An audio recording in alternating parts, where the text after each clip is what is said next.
And now, the Hall of Fantasy. Welcome to the Hall of Fantasy. Welcome to the series of radio dramas dedicated to the supernatural, the unusual, and the unknown. Come with me, my friends. We shall descend to the world of the unknown and forbidden, down to the depths where the veil of time is lifted, and the supernatural reigns as king. Come with me and listen to the tale of the Hangman's Rope.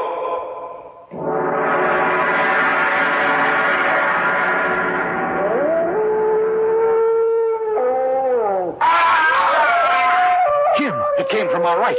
We better take a look. Yeah. I hope nothing... Arnold! Huh? Look. Hanging from that tree, swinging back and forth. It's a man. The Hall of Fantasy will present the Hangman's Rope in just a moment.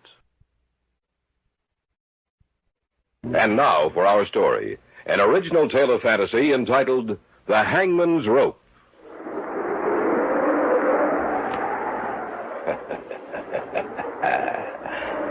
There is a legend, you know, a tale about the hangman.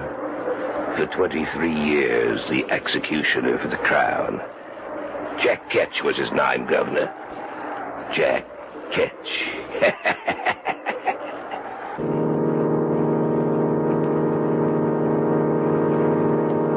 I remember we were on our way back from the lake, Jim and Carol and I. And for some reason, we started back to the city later than usual. We hadn't been driving for more than half an hour when one of those sudden spring storms...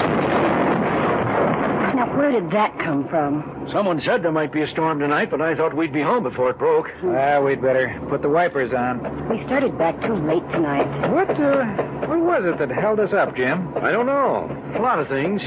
When I finally looked at my watch, I couldn't believe my eyes. Yeah. Arnold, look out. There's a man right in front of the car. Ah! You stay here, Carol. Come on, Arnie. We'd better take a look. Yeah, right. We didn't hit him, did we? I don't think so. Now, why would someone be out in the middle of the road on a night like this? There's a lot of crazy people in this world, Arnie. He must have been one of them. Yeah, I'm getting soaked. Now, he was just about here. I can't understand. Jim, look. Where? There beside the tree. I don't see anything.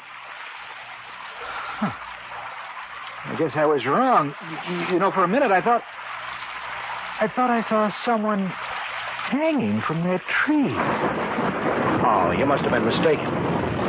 You know, I can't figure this out, Arnie. That guy was out here on the road, right in front of us. I saw him just as plain as day. But now there's no one around. Yeah. We'd better get back to the car. Yeah, that's for sure. There's no sense looking back at that tree, Arnie. There's nothing back there. I don't know. I thought I saw someone swinging there back and forth with a rope around his neck. No, you couldn't have. Maybe it was some kind of optical illusion. It could have been a shadow or a branch or anything. Yeah, that's right. Anything. Well, there's the car. Oh, you two must like it out there in the rain. Are you kidding? No, I'm not. All the time that you were out there in the rain, the man you almost hit was talking to me. What did you say? You heard me. Oh, now, sis, wait a minute. I looked back at the car a couple of times. I didn't see anyone talking to you. Well, I don't know what's wrong with your eyes, then. I asked him if we couldn't give him a lift. And he said, no, he only had a little distance to go. Carol, honey, this is the truth. We didn't see anyone near this car. No. Look, I can prove it. He insisted I take this... Oh, that's strange. What? He was such an unusual man. Not American. He insisted that I accept a ring from him. Practically forced it on me. I put it in my pocket, and now it's gone. And in its place, there's a funny little piece of rope. Shaped like a hangman's noose.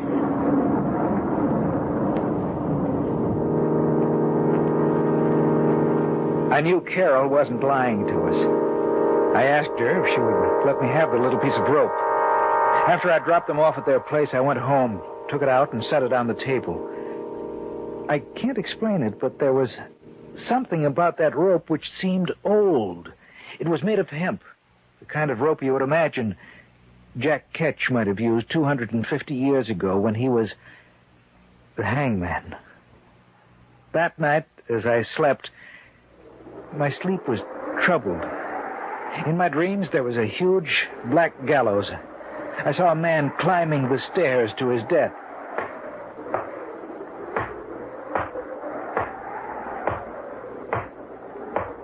He reached the top and stood there.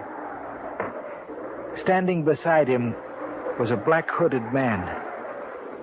He raised his hand and the trap door sprung open. There was a scream.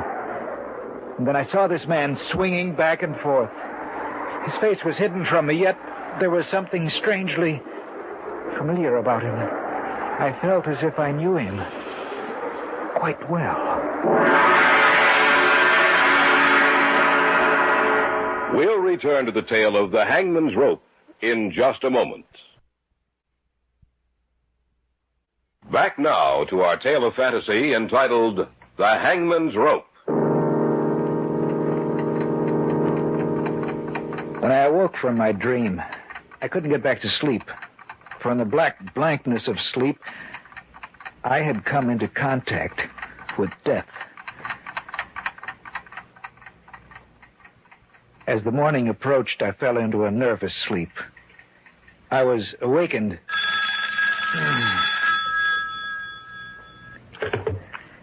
Hello? Arnie, this is Carol. Could you meet Jim and me for lunch today? What time? About 1? I hope you'll forgive me if I don't sound awake, Carol. I just couldn't sleep last night. I didn't sleep either, Arnie. I'll see you at 1. Then I guess I wasn't the only one who missed out on sleep last night, huh? That's right. I don't know what it was, but I had the craziest dream. When I woke up, I couldn't get back to sleep. But that's what happened to me, too. What kind of dream was it, Carol? Well, everything was dark and gloomy. I seemed to be watching an execution, an old-time execution, maybe 200 or 300 years old. A man walked up the steps of the gallows. Another man was there with a black hood over his head. He raised his arm. The trapdoor opened, and the man swung back and forth, and there was something familiar about him. Isn't that right? Yes, but how did you know? Because my dream was the same as yours, sis. Exactly the same.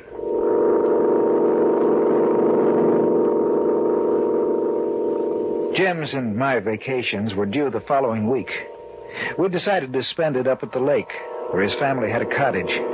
Carol said she might be able to join us on the last weekend, but not before that. Jim and I left the following Friday night. Well, I can certainly use this vacation. And maybe we can catch a few northerns this time, huh? Maybe. Is your family going to come up here while we're there? No. Carol will be up the last weekend, that's all. Mm-hmm. Well, then I guess we'll have the place to ourselves, huh? Yeah, I guess so. Hey, why are you stopping here? Last Sunday night. This is where we stopped. I'm going to get out and take a look at the side of the road for a minute. Oh, Arnie, why don't you forget about it? I just want to check it, that's all. That's the tree, isn't it? I think so. On that limb. That's where I saw him hanging. Oh, just thinking about it makes me nervous. Come on, let's go back to the car. All right. Carol said that while we were out of the car, she was talking to the fellow we saw. If that's the case, I can't understand why we didn't see him, too. You know, Jim, there just wasn't enough time for him to get away from the car without our seeing him. Unless... Unless what? Unless he was never there. Oh, but that could... Arnie! Look! On the car seat, another little piece of rope.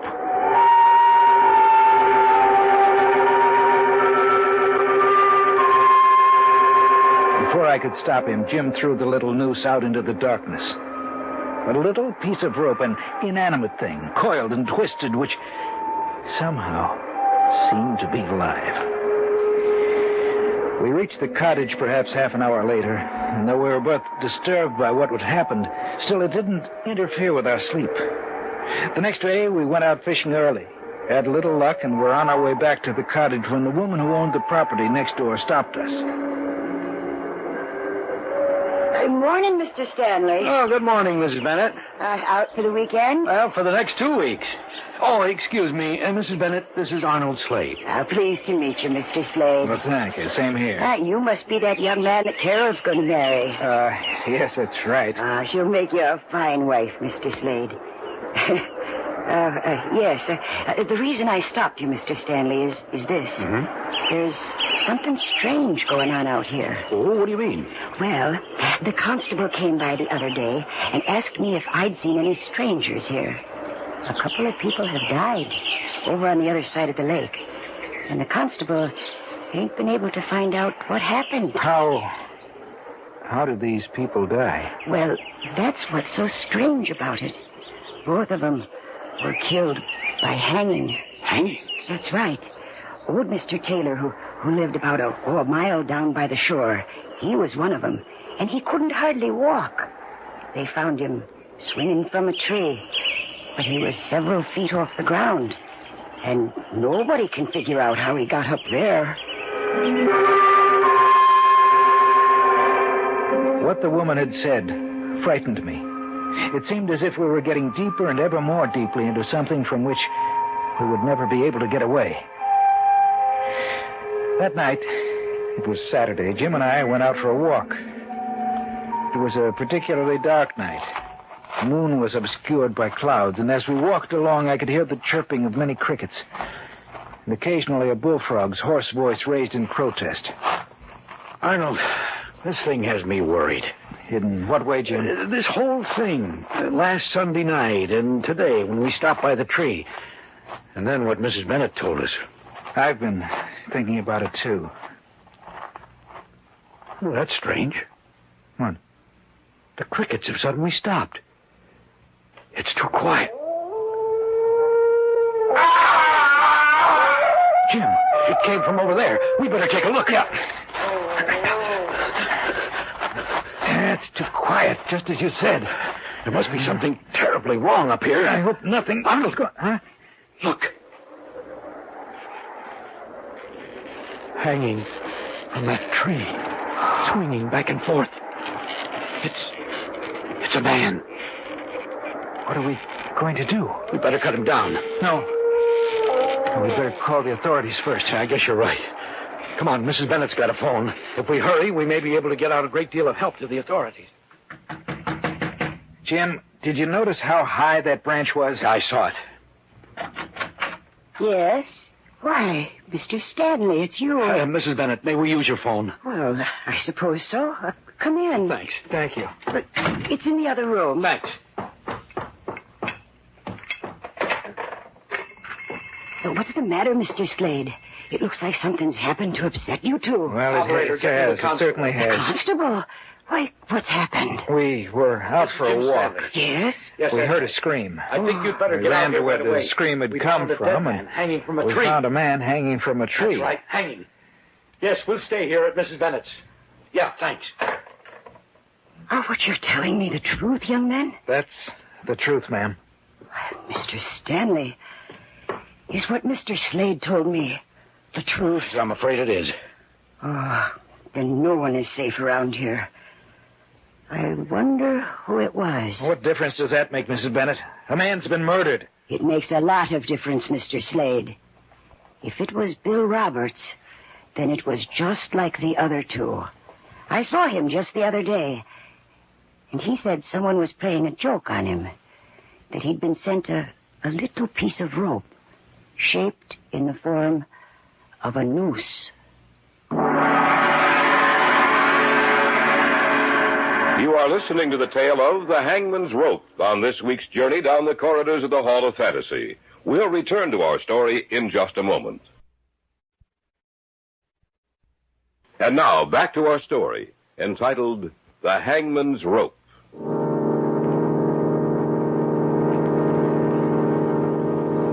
A little piece of rope. Both Jim and I stared at each other for a moment. It might be coincidence. We knew that, but it was difficult trying to make ourselves believe that.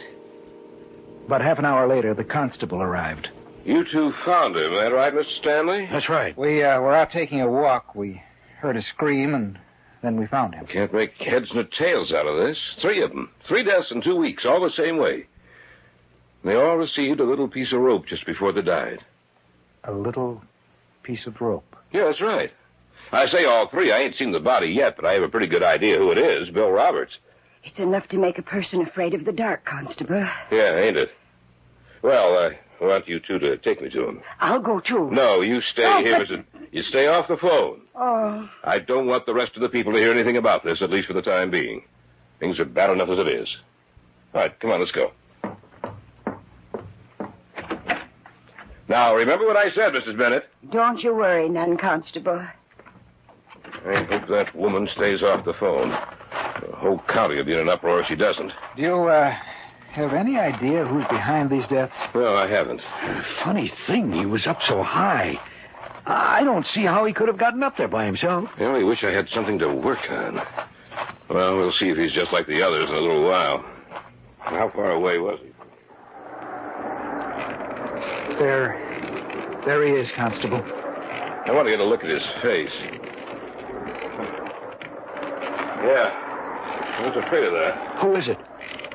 Bill Roberts. But how did he get up there? The branch is 20 feet off the ground. It would take an acrobat to climb that tree. Bill wasn't any acrobat. Well, how did he get up there? I don't know. 3 people received pieces of rope, and then a couple of weeks later, we find him hanging from a tree. You tell me the answer.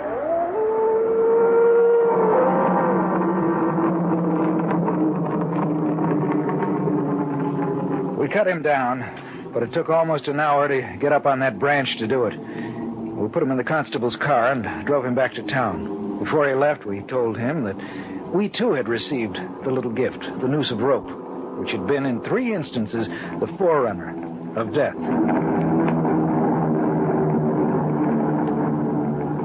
When we got back to the cottage, we had a bite to eat, and seeing as we weren't in the mood to sleep, we sat down to read. I picked up a little book I hadn't seen before and read it from cover to cover. It held an eerie fascination, and I wasn't able to put it down till the last page had been turned, the last word read. Jim? Where did you get this book? I don't know. I don't think I've ever seen it before. Why? It looks like a first edition of 200 years ago. Well, let me see it. Here. A short history concerning the mysterious reappearance of Jack Ketch, the hangman who served as executioner for 23 years. I've never seen this book before. Well, then how did it get here? I don't know. Jack Ketch. Say, he was the hangman in England who took too much pleasure in his work, isn't that right? I think so. How much of this did you read? All of it. It's not very long. And this is what I got out of it. Before he died, the book says he had made some kind of a pact with an evil power. It seems they actually do have a written copy of that agreement somewhere in England. And there's his signature, and an illegible scrawl that no one has ever been able to decipher. The pact promises life after death for him in exchange for certain services. Then the book says that year after year some rather mysterious deaths have occurred. They find the victims hanging from the branch of a tree almost impossible to climb. And the book also says that each of the murdered people received a little piece of rope before their deaths, identical to the ones Jack Ketch used as executioner. That is the warning of death to follow. But that's impossible. The man's been dead for over 250 years. That's right, he's dead. But the rest of the story, it's exactly the same thing that's happening to us.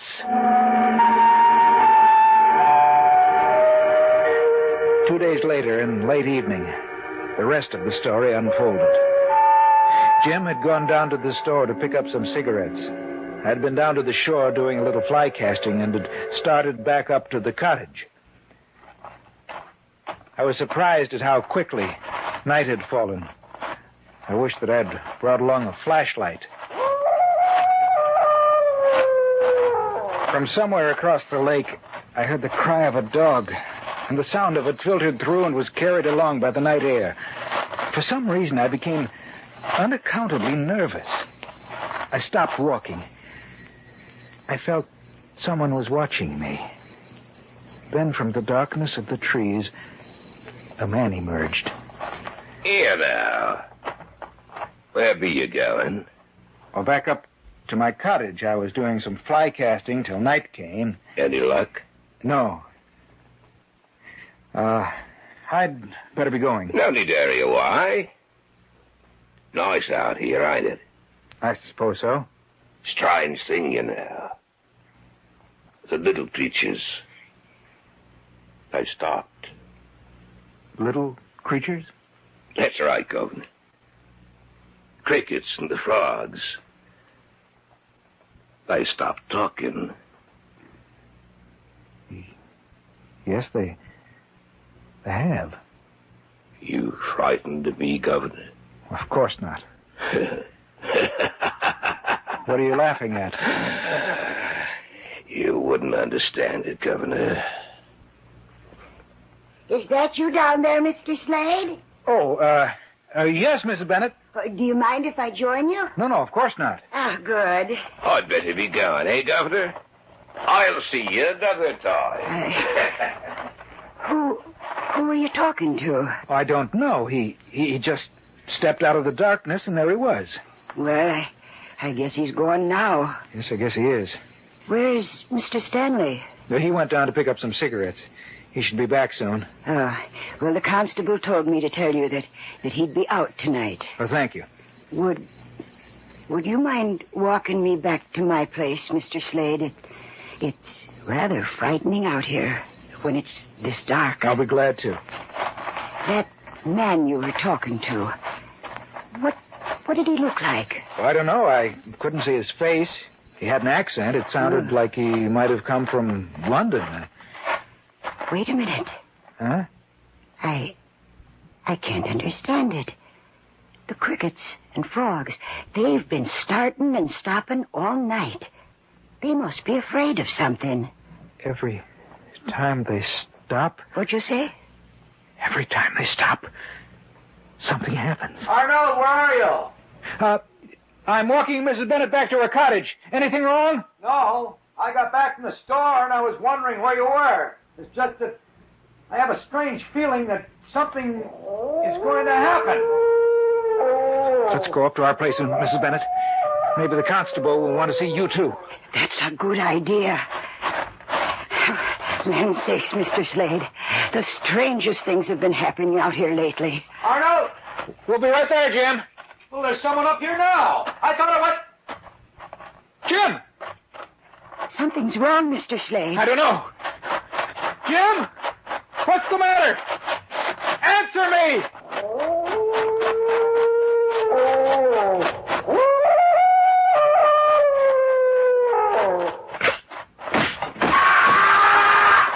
Mr. Slade, look!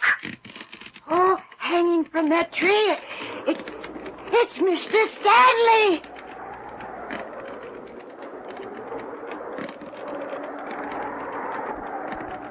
There is a legend, you know.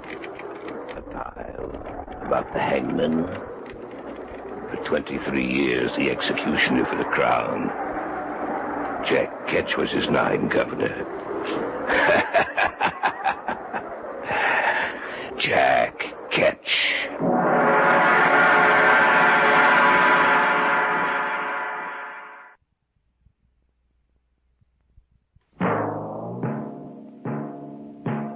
So runs tonight's tale of the unusual, the terrifying, the unknown. Join us again when next we journey down the corridors of the Hall of Fantasy to hear another strange tale of the supernatural. All characters and events portrayed in these programs are fictional, and any similarity to actual events or persons, living or dead, is purely coincidental.